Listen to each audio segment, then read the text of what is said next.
Amado de Deus, preste atenção. Vocês sabem que eu gosto de hebraico, muita gente não gosta, mas é a língua original do povo judeu. E sempre descubro os mistérios através das palavras, da sua etimologia.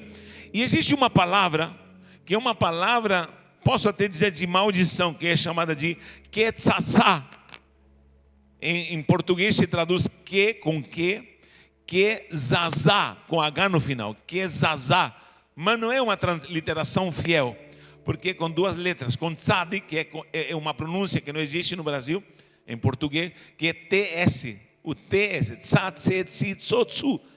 E no hebraico existem muitas palavras, por exemplo, tzadik é justo, o justo, tzadik, tzedek é justiça, e pronuncia-se tse.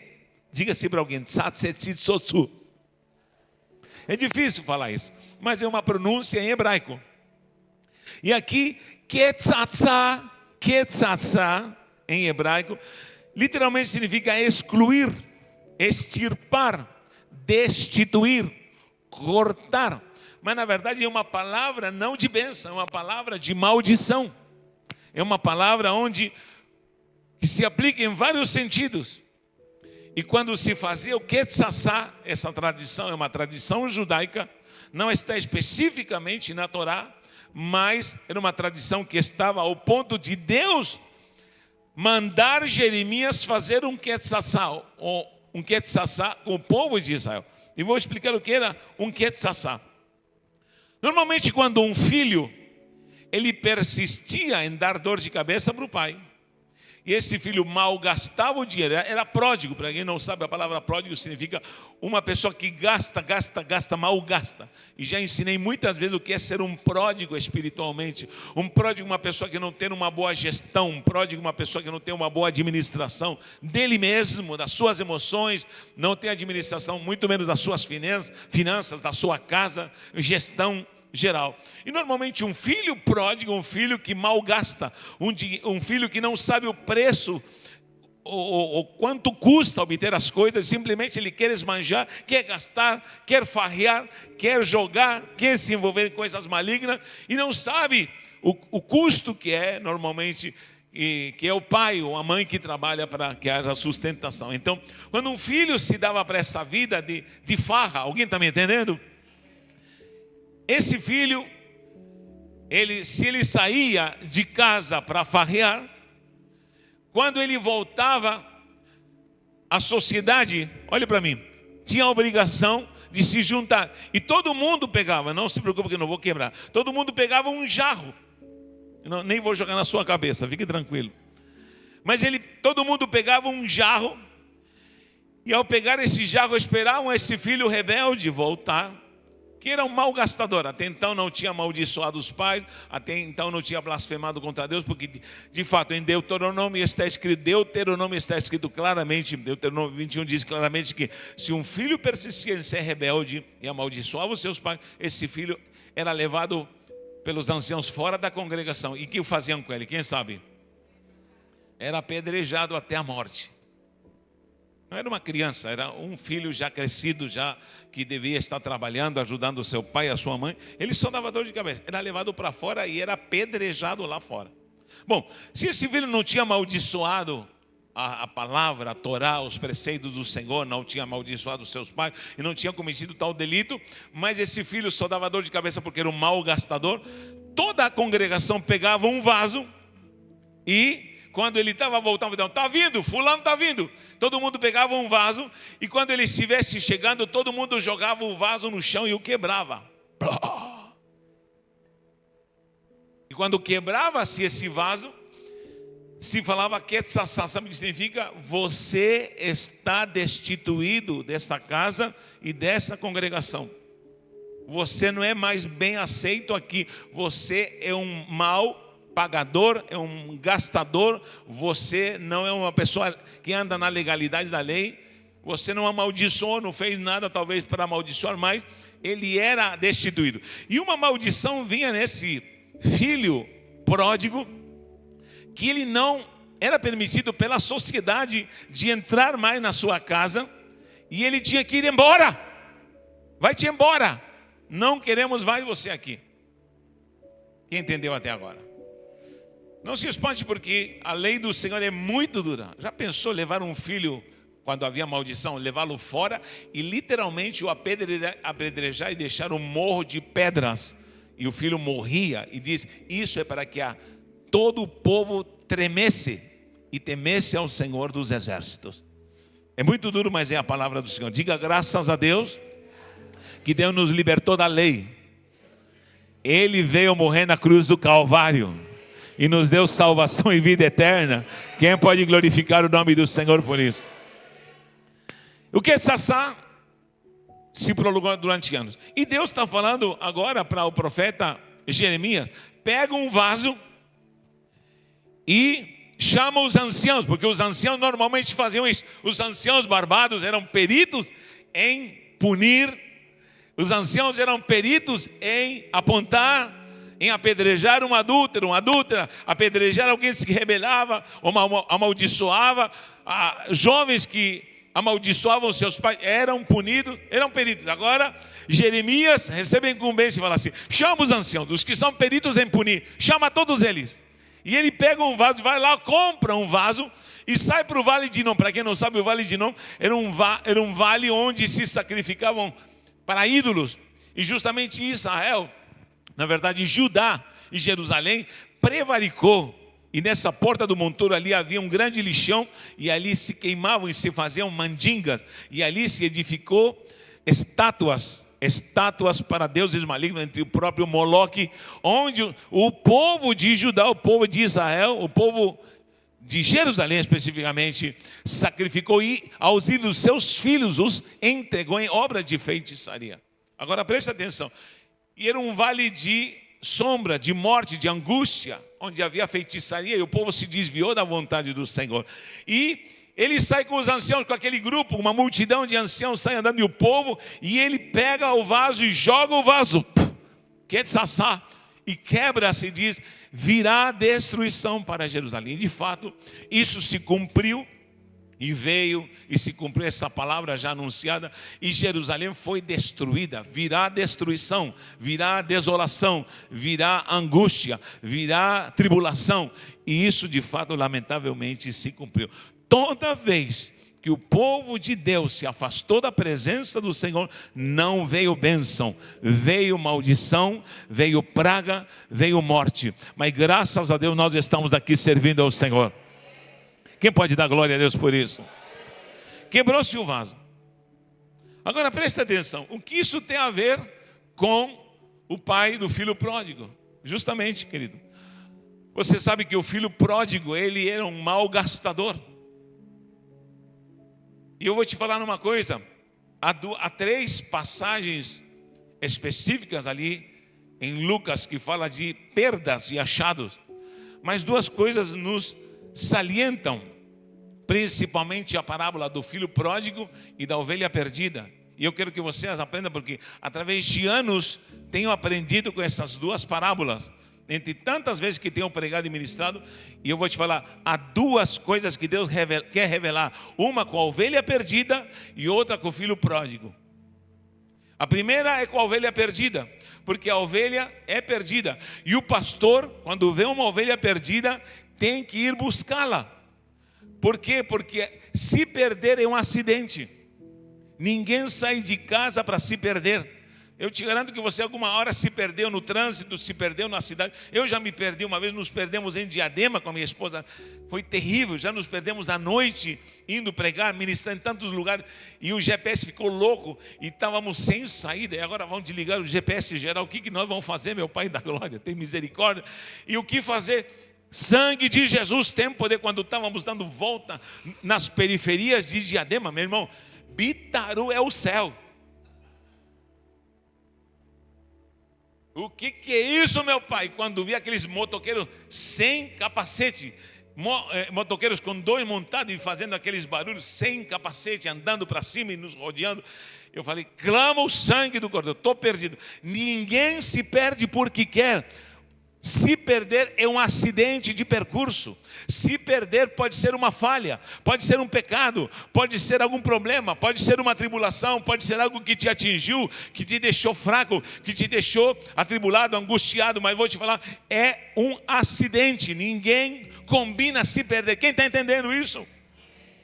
Agora preste atenção. O filho é diferente da ovelha, porque a ovelha se perdeu.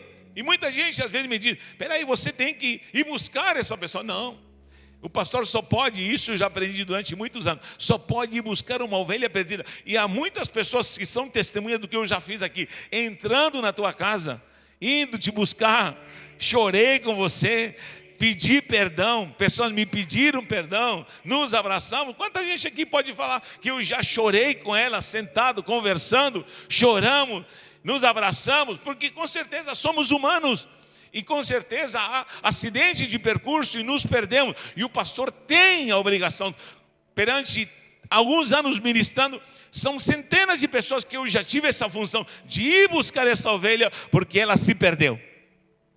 Mas o filho pródigo não.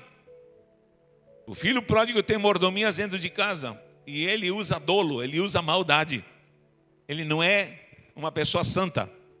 Ele usa de maldade, é dolo. Em outras palavras, o filho pródigo, ele é malandro. E o pai não vai buscá-lo. Não vai buscá-lo. E a ordenança é, pelo Espírito para a igreja, e principalmente para o pastor: não vá atrás do filho pródigo. Porque há uma lição para se aprender na vida do pródigo. E qual é? Chama-se degradação. E a degradação, ela vai levar ao pródigo a um estágio final que, alegoricamente, sempre se diz, é o fundo do poço. Ele precisa ir, ou ela precisa ir até o fundo do poço. E nesse estágio do fundo do poço, talvez chegará ao estágio mais profundo da imoralidade, chegará ao estágio mais profundo da defasão, da desestruturação, daquilo que é a glória e a virtude da estrutura segundo a palavra, onde haverá perda de bênçãos, onde haverá perda de alegria, de frutificação do Espírito, e precisará chegar a esse ponto final. E nesse ponto final, onde chega, no caso do filho pródigo, foi literalmente um chiqueiro, meu irmão. Para um judeu chegar literalmente num chiqueiro, meu irmão, é porque essa pessoa já perdeu todo tipo de escrúpulo, todo tipo de moral. Está fazendo coisas que ninguém imaginou. Tem pessoas que, meu irmão, nunca viveram o mundo. Quando se afastaram de Deus, fizeram coisas. Pessoas me confessaram: fiz coisas que nunca nem no mundo eu fiz. Por quê? Porque isso é um pecado chamado iniquidade, quando se peca sabendo que você está agindo de uma maneira errada. Isso é uma defasão, é uma queda espiritual. No caso do filho pródigo, é um chiqueiro, literalmente. Só que isso é algo, com certeza, um estágio moral e espiritual. E parece que aí é o fim, porque chegou no ponto final, o fundo do poço. Mas só há uma alternativa para o filho pródigo, porque ninguém vai buscá-lo, ninguém corre atrás dele, o pai não manda os obreiros ir buscá-lo, o pai mesmo pessoalmente não vai buscar, não intercede por ele, não, deixa quieto. Precisa chegar nesse estágio, e nesse estágio vai chegar na degradação do chiqueiro, e lá no chiqueiro ele terá só uma alternativa, porque senão será a morte. Uma alternativa. Qual é a alternativa? Arrependimento. E eu vou te falar uma coisa clara: se não houver arrependimento, continua no chiqueiro. E louva o Senhor, porque aqui há poder de arrependimento. Uma das chances que você tem diante do Senhor, e a âncora da justiça para a tua vida, é o poder de ter um Salvador que te perdoa. Se arrepende. Eu vou te falar uma coisa: eu preciso me arrepender.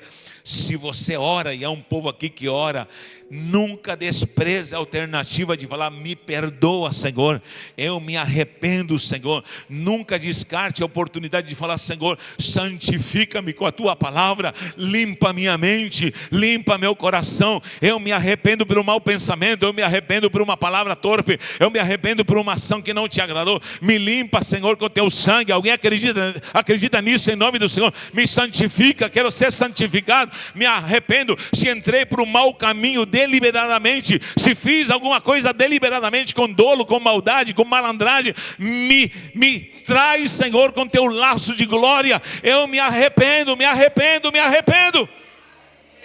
Se lesei alguém, se danifiquei alguém, se prejudiquei alguém, diz a palavra, antes de vir aqui no altar, chega no teu irmão e diga: eu te peço perdão, meu irmão. Ailton, me perdoa em nome do Senhor Jesus. Leandro, me perdoa em nome do Senhor. Wagner, me perdoa em nome do Senhor Jesus. Felipe, me perdoa em nome do Senhor Jesus. Se eu te lesei, meu irmão, me perdoa. Quero arrumar esse problema, quero arrumar essa dívida. Se eu te denegri, se eu falei mal de você, se eu falei coisas abismantes, me perdoa. Eu estou arrependido. Cheguei no fundo do poço, cheguei no chiqueiro. Preciso de restauração através do arrependimento. E é fácil reconhecer alguém que está com o coração compungido, não está com a crista alta, nem com a dura cerviz, mas está compungido porque de fato chegou no fundo do poço e sentiu a dor e o cheiro do chiqueiro e disse: Senhor, eu pequei, eu errei, eu estou errado, eu estou errado, eu estou errado, eu estou errado, me arrependo, Senhor. Ele diz, esse filho diz assim: não sou digno de ser chamado filho desse pai amoroso. Não sou digno de voltar para essa casa. Não sou digno, ou seja, ele mesmo já se estava autopunindo e falava: eu não posso ser mais filho, porque a minha punição é essa, não ser mais filho, não ser mais filho. E eu vou te falar uma coisa, perante a justiça de um pai amoroso, que com certeza tinha defeito como todos nós, porque somos seres humanos, mas era um pai que abraçava, que acontecia. E esse é o nosso Deus, esse é o nosso Deus, que está sempre de braços abertos. Ele não tem defeito algum, mas esse amor está em nós, para que possamos vivenciar esse poder glorioso desse amor. Ele estará sempre pronto para perdoar. Presta atenção. Mas havia uma casa, havia uma sociedade, que quando sabia-se que o filho estava voltando, pegavam um jarro e estavam prontos. Não, esse camarada não voltará novamente aqui não. Cadê o Quetzassá? Nós vamos, antes que ele chegue, nós vamos jogar esse jarro no chão e ele vai ser destituído. E nem pai, nem filho, nem mãe, nem ninguém vai poder permitir que ele volte. Só que tem uma coisa, querido. É isso que explica assim em Lucas. O pai estava de olho no filho, ele vai voltar. Eu sei que ele vai voltar. Ele estava, antes que a população saiba, eu vou saber. Eu vou saber. Sabe qual é o pai dedicado? É aquele que sabe tudo o que acontece com seus filhos. É difícil isso, mas é necessário. É necessário. E eu sempre falei com minhas filhas, com meus filhos, de coisas importantes. Estamos sabendo, estão na mão do Senhor. Deixa que Deus vai trabalhar. Você tem que saber e entender. E ele fala, ele vai se arrepender. Ele vai voltar. E estava no horizonte, talvez se passou 1 mês, 2 meses, não se sabe quanto tempo foi. Quanto tempo? 6 meses, 1 ano, não se sabe. Até chegar no chiqueiro às vezes demora. E vou te falar, tem pessoas que chegam no fundo do chiqueiro e permanecem com seu orgulho no chiqueiro, porque não se arrependeram. Não se arrepende. Mas ele falava, eu conheço o coração desse menino. Ele vai se arrepender. Ele vai se arrepender. Quem sabe todo mundo está preparado. Está todo mundo preparado aqui. Quando ele chegar, Quetzassã, ele vai ser. Esse camarada torrou dinheiro. Esse camarada torrou dinheiro da herança. Esse menino nem viu o pai ser sepultado para já reivindicar a herança. Vamos atacar. Está todo mundo preparado. Inclusive o irmão dele estava armado e se revolta. Porque esse infeliz malgastador voltou, gastou com mulherada, com prostituta, gastou com balada, com bagunça, tudo. E estão fazendo aqui churrasco, estão fazendo, celebrando a volta dele. Todo mundo estava preparado. Não, estamos armados. Quem sabe o irmão já tinha uma clã ali preparada, já pronta para destituir. Mas esse pai disse, antes que seja decretada a Quetzassá, eu vou correr na frente. Ele está voltando. E seu pai conhece o andar do filho. É ele. Imagina o velho correndo na frente. O velho corre na frente de todo mundo. Ninguém está sabendo. Não falou nada. Só correu. Não interessa anunciar nada. Ele só correu. Não deu tempo nem de tirar uma selfie correndo, meu irmão. Correu. Falou,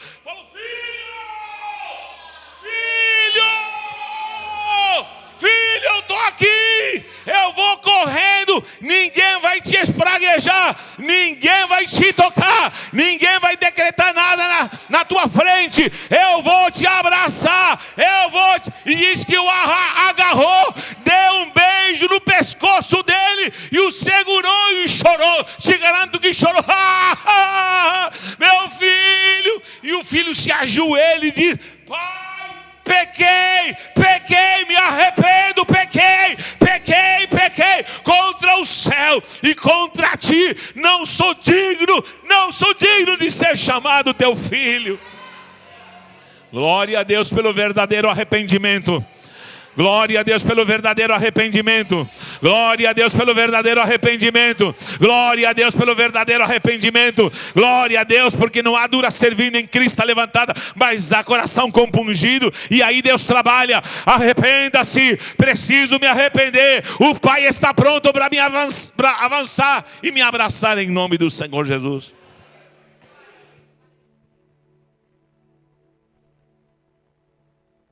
O que significa o pai correndo na frente?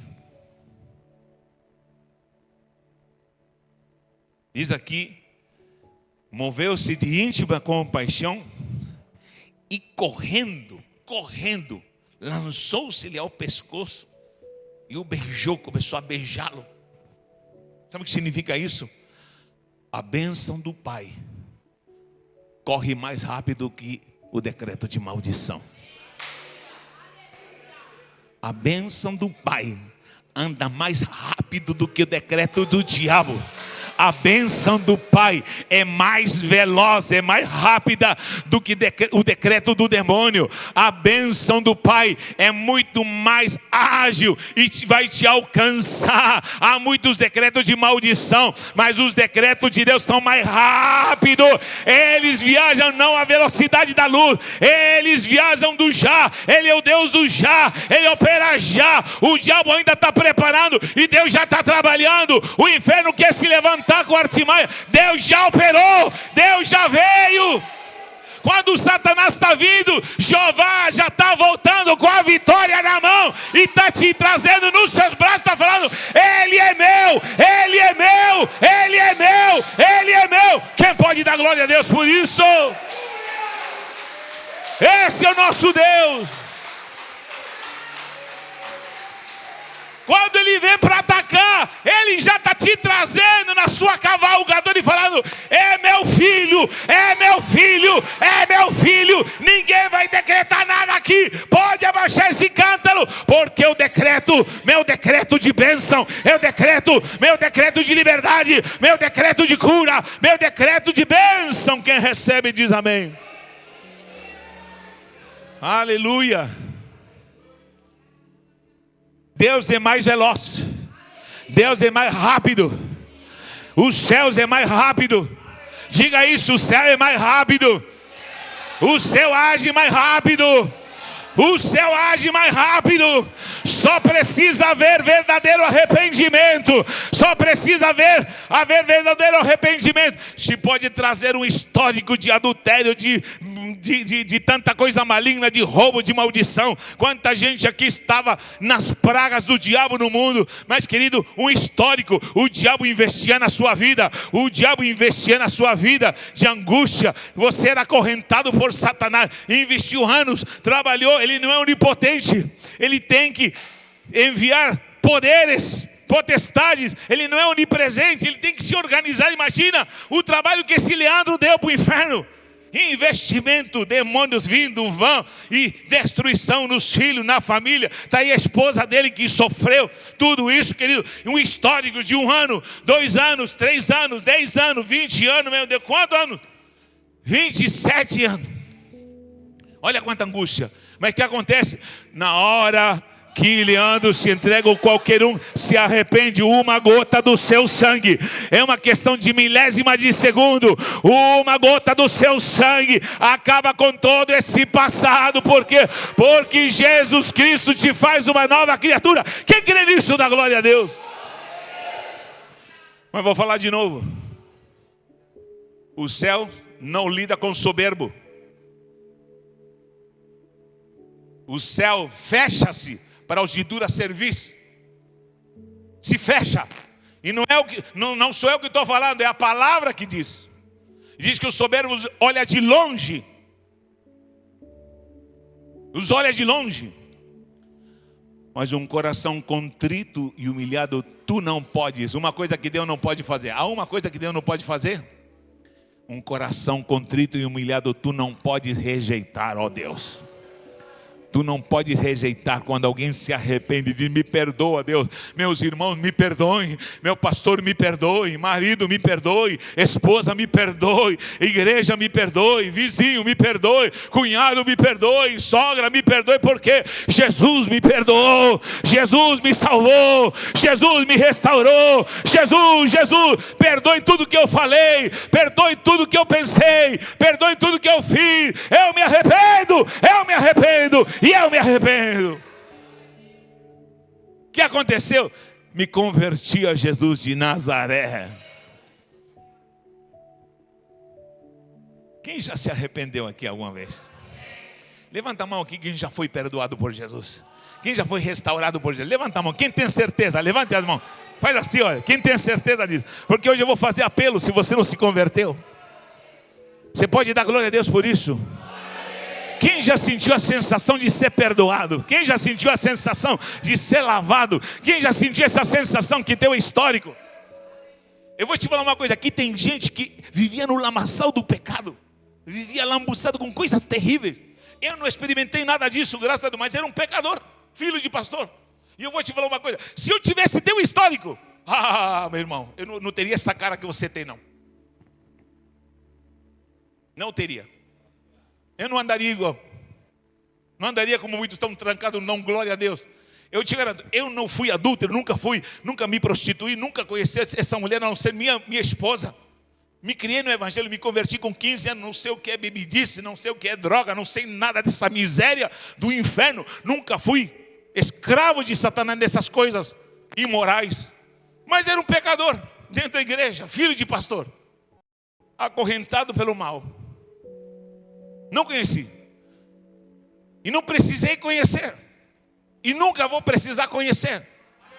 Com 15 anos de idade encontrei meu Salvador. Com 15 anos de Deus necessitei da remissão dos meus pecados.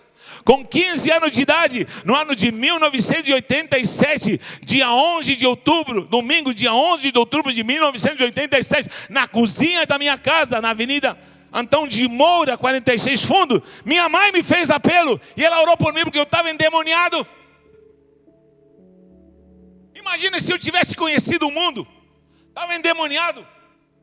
Imagina se eu tivesse conhecido as drogas. Cara, imagina se eu tivesse conhecido as drogas.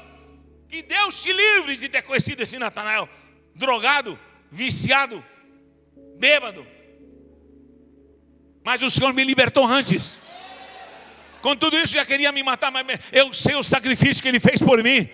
Eu fiz o sacrifício que Ele fez por mim. E eu te digo, se eu fosse você que já experimentou o mundo, eu já estaria mais alegre, eu estaria mais feliz, eu andaria rejubilante, eu estaria abrindo a boca e dando glória, eu estaria falando glória a Deus, porque eu tenho certeza de onde Ele me tirou. Quem pode glorificar o nome do Senhor? Quem pode levantar a sua mão e exaltar essa vida seca, que seja lubrificada pelo poder da gratidão e do arrependimento. Ou talvez você ainda não conheceu o que é verdadeiramente o poder de Deus, e talvez do verdadeiro arrependimento. Jesus te salvou. Jesus te salvou. Jesus te perdoou. Quem dá glória a Deus? Ele escreveu teu nome no livro da vida. Ele escreveu teu nome no livro da vida. Ele vai te levar para o céu. Você estava condenado e agora Ele está te levando para o céu. Quem dá glória a Deus? Estávamos mortos em nossos delitos e pecados, e Ele nos deu vida, e vida com abundância, e nos fez herdeiros e co-herdeiros juntamente com Cristo. Alguém dá glória a Deus por isso?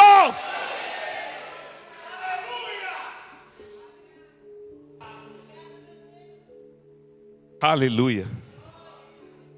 Essa é a igreja do Senhor que foi lavada, foi redimida, e que de fato se arrependeu. E a cada dia eu preciso me arrepender. A cada dia eu preciso chorar e me arrepender. A cada dia preciso me converter. A cada dia preciso pedir perdão. A cada dia preciso me consertar com Deus. A cada dia o Senhor me dá certeza que eu vou para a glória. Não sei você, mas eu vou para a glória. Não tem outro Deus. Meu irmão, não sei você, mas eu vou para a glória. Quem vai estar lá na glória? Deixa aqui ver quem vai estar lá na glória, meu Deus. Quem tem certeza disso para a glória do Senhor? Quem tem certeza que o Senhor te chamou para a glória? Quem foi chamado para ir para o céu? Eu não vou ficar nessa terra não, meu irmão. Eu vou para a glória. Eu fui lavado e redimido para não ficar nessa terra. Algo grandioso está acontecendo. E uma apoteose santa irá acontecer em breve. Os céus vão se abrir. Vai se escutar uma trombeta. E ele aparecerá e virá nos buscar. Ele virá. Quem crê nisso? Por isso a cada dia preciso me arrepender. A cada dia preciso me arrepender. O pai correu para que não houvesse decretos de maldição, para que não houvesse uma prisão, porque isso era um decreto de maldição. O que Sassá era destituição, exclusão, extirpar, destituir alguém. Não vem mais para cá, acabou.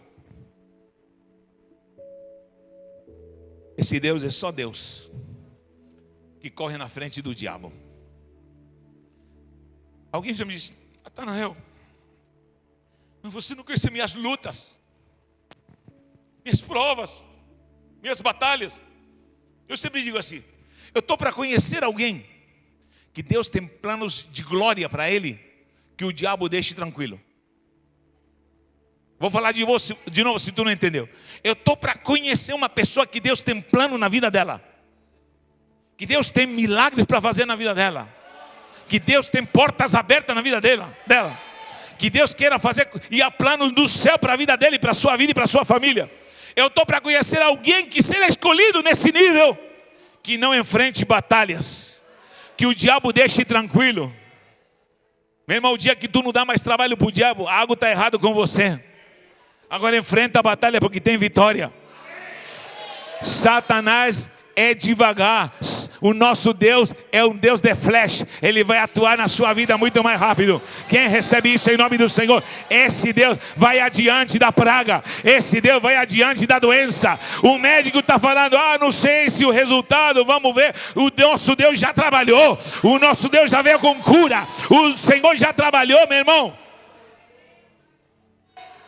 Quando os discípulos estavam na praia e viram que era Jesus, e diz: tendes algo para comer? Pedro deve ter falado: gente, pesca alguma coisa, o mestre está com fome, é café da manhã, era de manhã, eu vou ter que surpreendê-lo, porque pelo menos ele vai me perdoar, porque eu já o neguei 3 vezes. E meu irmão, quando eles saem com as redes para começar a preparar o café da manhã, Jesus já estava com as brasas acesas, já estava com o peixe assado, e já estava com o pão pronto.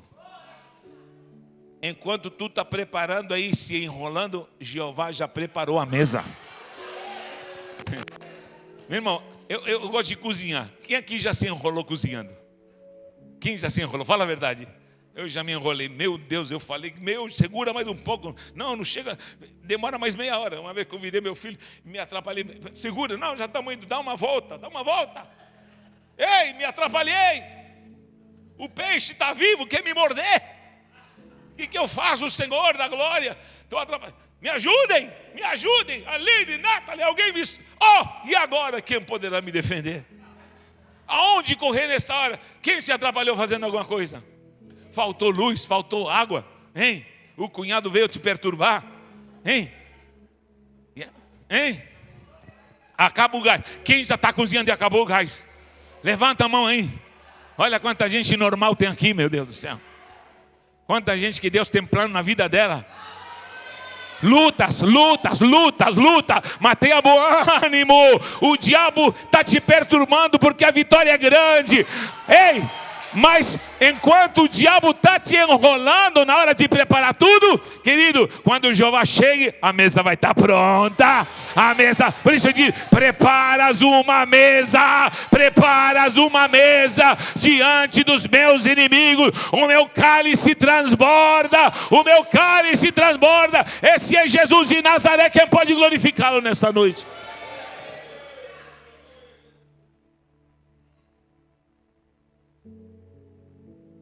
Antes que você chegue com teus problemas, o Senhor já sabe tudo. Antes que clamem, responderei eu. Que palavra é essa? Antes que clamem, responderei eu. Antes que tu venha chorar aqui, o Senhor já respondeu.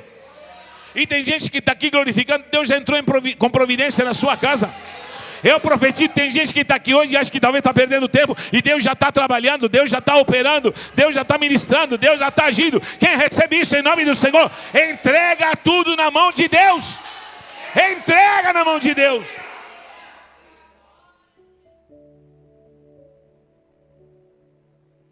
O pai, diga para alguém, o pai correu na frente. Diga, o pai é mais rápido.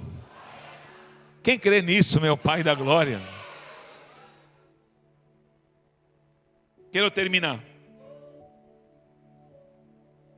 Muita gente pode se impressionar com o que eu estou pregando, mas é a pura e santa verdade. E eu vou te pedir um favor, por favor, aprenda a diferenciar entre uma ovelha perdida e um filho pródigo. Aprenda a diferenciar. E na história do filho pródigo, não meta a mão, senão você vai se lascar todinho. Alguém diz amém? Não mete a mão, não mete a fuça, se afasta. Deixa Deus trabalhar. Enquanto não chegar no chiqueiro e não houver verdadeiro arrependimento, não tem conversa. Não tem conversa. Isso é muito sério o que eu estou falando. Digo com temor e tremor. Agora preste atenção. Há decretos malignos que estão lançados contra a sua vida. Desde a infância, alguém foi usado por Satanás para lançar decretos. Para te falar, você não presta. Você não serve. Você é só dá dor de cabeça. Eu me lembro quando dentro da igreja, os barbudos da igreja, os anciões, falavam, esse daí é problema. Havia um irmão que me apelidou de Barrabás. Imagina o nível de trabalho que eu dava. Barrabás. E me apelidavam de tanta coisa. E minha mãe repreendia. Minha mãe era o estilo da Maria, minha esposa. Que os obreiros tremiam com a palavra dela. Eu quantas vezes vi minha mãe falar, irmão, não é assim não. É assim, assim, assim. Ah, sim, sim. Mulheres de peso. De peso. Essa é minha esposa. Uma vez o Leandro falou para mim, rapaz, quando a apóstola Maria olha de um jeito e dá um medo, fala, é isso mesmo. Tem que ter medo, meu filho. Essa mulher aí é amorosa, é justa, abraça todo mundo, não faz acepção de pessoas. Ela lida com um monte de criança perebenta que piorenta no sábado de manhã. Mas não faz acepção de pessoa nenhuma, não pisa em ninguém, não humilha ninguém, não explora ninguém. Eu te digo como marido. Nunca vi me falar, então não vai vir mais, porque você está... Não, abraça, deixa, calma, traz aqui, abraçando. Eu já vi muita louca, fazendo um monte de loucura com gente inocente, pisando, porque lhe deram um pinguinho de poder. Pisa nos outros, pisa, só pisa, porque lhe deram um pinguinho de poder. Esse tipo de gente não prospera. É duro falar isso, mas é a palavra. Ela sempre abraçou, sempre abraçando, sempre equilibrando, sempre trazendo junção, sempre trazendo perdão, graça. Essa é a virtude de alguém que está em Cristo e tem a virtude em Cristo. Agora preste atenção. Decretos de Satanás vieram na sua vida. Quantos decretos? E você não sabe que você ainda está lutando. E parece que ecoam no teu subconsciente decretos. E ecoam lá, sem você perceber. E parece que está a voz de um pai, de uma mãe, de um padrasto, de uma madrasta, de um professor que está dizendo, você não vale nada, você não serve nada. E há pessoas que se frustraram. Eu conheço gente que se frustrou porque o professor lhe disse, é o burro, você nunca vai aprender a ler e a escrever. E ela se frustrou e lhe foi trazido um cárcere. E eu me lembro de uma história que eu ouvi, e é uma história verdadeira, você pode pesquisá-la se você quiser, e vou terminar com ela. A história de Omar bin Omran. Alguém já ouviu falar dele? Nunca? Omar bin Omran. Pesquise depois na internet. Não agora, mas pesquise depois. Qual o nome dele? Lembra de Bin Laden? Lembra do Bin Laden, mas não é parente do Bin Laden. É um nome árabe. Omar bin com N no final. Om, com M, Om, Han, com N no final. Om, Han. O que aconteceu com esse jovem? Não pesquise agora, preste atenção. Era um jovem de 17 anos, tímido, muito tímido, introvertido, só que muito dedicado aos estudos. Levanta a mão quem tem 17 anos aí. Olha aí, Felipe, que lindo. Estudioso, bem aplicado. Não é você, Felipe. Era desse jeito, abençoado. Ele estava andando na Argélia, era um país árabe. Estava andando no caminho de casa da escola.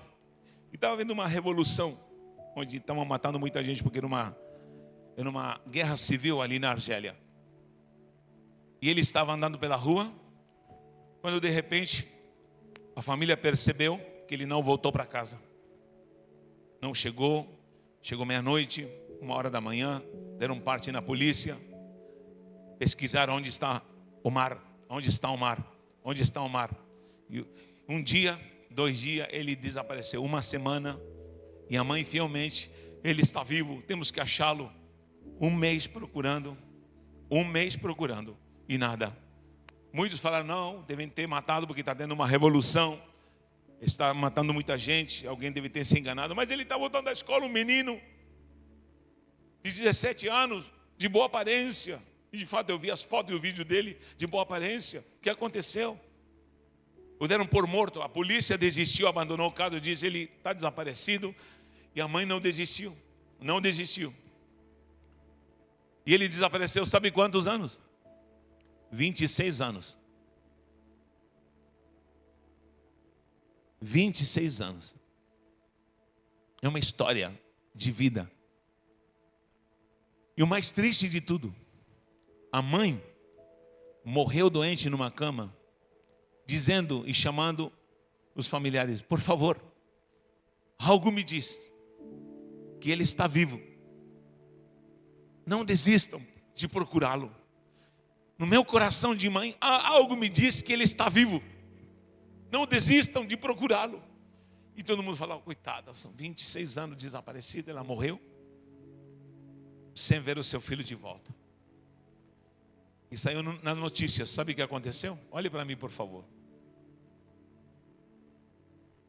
Ele tinha sido sequestrado por um vizinho. Ele estava a poucos metros de casa. Foi sequestrado por um vizinho, um louco, um homem que mexia com bruxaria. É uma das notícias mais abismantes que eu já escutei. Ele ia passando pela rua e esse bruxo, um homem demoníaco, o prendeu e ele era tímido, não soube como se defender. E o prendeu, levou para um sótão, para um porão, o acorrentou do pé. Queridos, passaram-se 26 anos e estava a poucos metros do vizinho, ninguém sabia. Depois, quando descobriram o caso, vou explicar como descobriram o caso. Diz que os vizinhos falaram, agora nós entendemos porque o cachorro durante anos, o cachorro morreu. Durante anos o cachorro ia na frente dessa casa, uivar. O cachorro dele, o cachorro de Omar, ia lá uivar e gritar na frente da casa. E nós não associamos isso. Quantas vezes vimos esse bruxo que não foi declarado o nome, que ele comprava porções dupla, se pedia algo, uma pizza sempre para 2 pessoas, comprava no mercado para 2 pessoas, ele mora sozinho, e alguém dizia, por que? Alguém do mercado falava, por que ele compra para 2 pessoas, sendo que só mora uma pessoa? E começou a se montar um quebra-cabeça, e descobriram que esse bruxo tinha potestade, mexia com magia negra, e ele tinha um irmão, que também foi condenado porque era cúmplice. E eles se desentenderam. E esse irmão denunciou o próprio sequestrador, aquele homem maligno. E de uma forma anônima declarou para a polícia entrou. E tem a cena quando a polícia entra ali, está na internet, entra no cativeiro e está lá. E durante 26 anos, e a polícia, e esse menino foi tratado, agora já está com avançada de passaram-se 26 anos. Em 2024 foi descoberto o seu cativeiro. Ele estava acorrentado. E entrou no tratamento psicológico, psiquiátrico e médico que teve que fazer. Lhe perguntaram, entre tantos questionamentos, por que você se estava tão perto de casa? Ele não conseguia mais falar. E aos poucos tiveram que fazer um tratamento cognitivo para voltar a falar. E falaram assim: esse homem lançou um feitiço. E quando ele lançou um feitiço sobre mim, uma força muito poderosa me causou um terror. E ele me disse: a partir de agora você está mudo, você não fala mais. E eu tentava gritar, e eu não conseguia, ficava igual um zumbi, não conseguia falar. Alguém está entendendo o que eu estou falando? Não conseguia falar, não conseguia gritar. E ele começou a chorar e disse: inclusive, ele me deixava às vezes livre para andar na casa, e eu não tinha forças para abrir as maçanetas. É um poder. Quando eu chegava perto da janela, ele disse: quantas vezes vi minha mãe na calçada? Quantas vezes vi meus parentes e familiares indo e voltando? E eu tentava gritar, e não saía. Não saía, era algo demoníaco, é algo que me tomou. Me faltava força. E ele via quando eu saía do porão e eu andava pela casa, ele via novamente, me acorrentava, me dava alimentação, me alimentava. E ele foi usado para orgias sexuais, foi usado para trabalhos de feitiçaria, para um monte de coisa que você nem queira saber. Esse jovem de 17 anos se perdeu num transtorno mental. E aos poucos foi declarando. Até que um dia entrou em desavença com seu irmão, e o irmão denunciou: meu irmão, tem uma pessoa assim, está trancada lá, está acorrentada, e é fulano, é um vizinho. Estava a poucas casas, ele não conseguia gritar. Quando a polícia entrou, um homem abriu com a cara, porque assim são os deslavados, são os imorais. Preste atenção no que eu vou falar. Assim são os pecadores imorais que não têm arrependimento. É como se nada estivesse acontecendo. Abriu a porta, pois é. A polícia: há uma denúncia aqui que tem alguém sequestrado aqui. Não, normal. Isso que hesitou os policiais. Como que o homem prende um jovem durante 26 anos, e ele tem a dura cerviz de achar que está tudo normal? Esse é o grande problema da consciência cauterizada. Cuidado quando você sente que você não se arrependeu. Porque o cheiro do chiqueiro, para alguns, não é o suficiente para que haja compunção e arrependimento. O cheiro da maldição, da maldade, do dolo no coração. E vou falar novamente: pastor não pode ir atrás de filho pródigo, mas sim só da ovelha perdida. Porque enquanto esse pródigo não sentiu o cheiro das fezes do porco e do chiqueiro, e por ele mesmo não cair em si e se arrepender, nem Deus pode fazer algo por essa pessoa. Abriu a porta, entrou pelotão de choque, e aí foi abrindo, não tem nada, mostrou os quadros, não tem nada. E ele sentiu quando a polícia chegou, tentava gritar e não saía a voz. A chance da vida dele, ao ver o movimento, sabendo pelas frestas, porque é um lugar precário, não conseguiu gritar. Quando estavam desistindo, um policial, creio que foi tocado por Deus, disse: espera aí. Foi até o final do corredor, e havia palha, e havia um quadrado. Abre aqui. Não, está tudo normal. Abre aqui. Quando abriu, esse cara lavado, sem vergonha, safado, sem vergonha do diabo, negando até a última hora, tinha acorrentado um jovem de 17 anos, que agora estava um homem barbado, que perdeu a sua vida, que nunca mais viu a sua mãe, e foi liberto. Os policiais choravam. Porque a Argélia toda sabia do caso e ninguém sabia do paradeiro. 26 anos perdido num porão, preso, acorrentado pelo diabo, sob um efeito, um feitiço diabólico. Voltou para casa, os irmãos agora que restavam abraçaram a família, choravam, a mãe se foi, o pai se foi, o cachorro que latia em frente, uivava na frente da casa do inimigo, já foi. Tratamento profundo, psicológico, psiquiátrico, agora conseguiu falar. Me ajudem.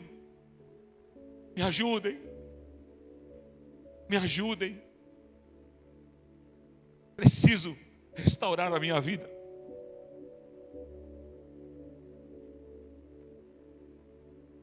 Onde eu quero chegar com essa história?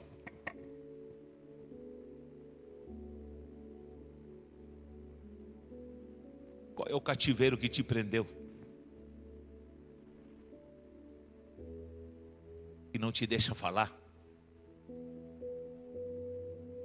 Não te deixa dar glória?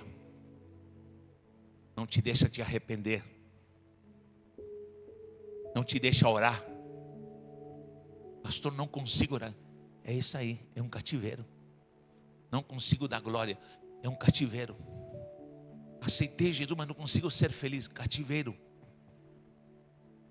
Qual é o cativeiro que te prendeu? Aqui está dizendo que um pai corre na frente dos decretos do diabo. Quem foi que te prendeu?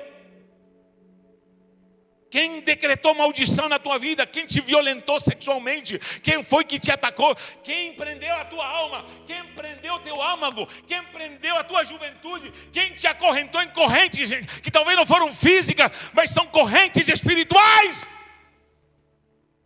Aonde você está preso? Que nem você consegue enxergar, nem mesmo você consegue cheirar a podridão onde você está.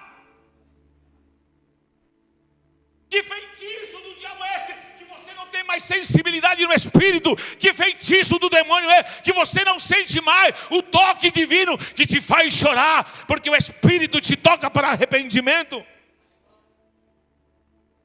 Qual é o feitiço e a cadeia que te prender? Qual é o feitiço que te acorrentou? O pai está olhando, está dizendo, ele vai voltar. Ele vai voltar. Satanás está com o decreto anotado. Satanás está com o decreto anotado. Mas antes que Satanás atue, o Senhor já correu na tua frente. O Senhor já correu na tua frente. Está dizendo, eu vim para te dar vida. Eu vou te tirar das correntes de Satanás se você se arrepender. Eu vou te tirar dessa corrente, desse pecado. Eu vou te tirar dessa corrente do mal. Eu vou te tirar dessa corrente da prostituição. Eu vou te tirar sim, você já recebeu a Cristo, mas ainda está na pornografia, ainda está na maldição, ainda está na fofoca, ainda está na jogatina, ainda está, você quer libertação. O Senhor está falando, ei, você talvez não chegou no fundo do poço. Quem sabe vai demorar um pouco, mas enquanto não cair a ficha, eu estou aqui. Eu sou Jesus de Nazaré. Eu sou maior do que teu pecado. Eu sou maior do que tua angústia. Eu sou maior do que as correntes de Satanás. Eu sou maior do que esse pecado que está te acorrentando. Eu sou maior do que o inferno. Eu sou Jesus de Nazaré.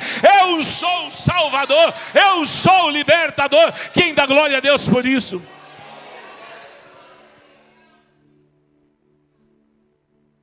Há um Jesus que é maior. Há um Jesus que é maior. Há um Jesus que é maior. Teu problema é difícil, mas há um Jesus que é mais veloz. Há um Jesus que derramou seu sangue. Há um Jesus que morreu na cruz. Há um Jesus que deu a sua vida para você sentir perdão de pecados. Há um Jesus que diz, olha para cima, não interessa o chiqueiro, não interessa onde você chegou, meu sangue tem mais poder, meu sangue tem mais poder, meu sangue tem mais poder, o meu sacrifício é maior. Quem crê nisso, glorifique o nome do Senhor. Esse Jesus está aqui. Esse Jesus está aqui. Não interessa o teu passado, esse Jesus está aqui. Não interessa a tua corrente, esse Jesus está aqui. Não interessa a cadeia, não interessa os anos de se perdão, esse Jesus está aqui. Aleluia. Ele está neste lugar. Obrigado, Jesus de Nazaré. Quem pode agradecer a Jesus de Nazaré? Eu vou na frente. E o meu decreto de bênção é mais veloz. O meu decreto de bênção é muito mais veloz. Antes que clamem, eu já respondi. antes que o inimigo se manifeste, a mesa já está preparada. Quem recebe isso para a sua vida? Quem recebe isso para a sua casa? Quem recebe isso para os seus filhos? Quem recebe isso para a sua vida espiritual, sua vida ministerial, para a sua vida financeira? Quem recebe isso? Se manifeste se você crê. Em nome do Senhor eu decreto algo novo na sua vida, algo novo. Mas olhe para cima e diga: eu me arrependo de verdade, eu me arrependo de verdade, eu me arrependo de verdade.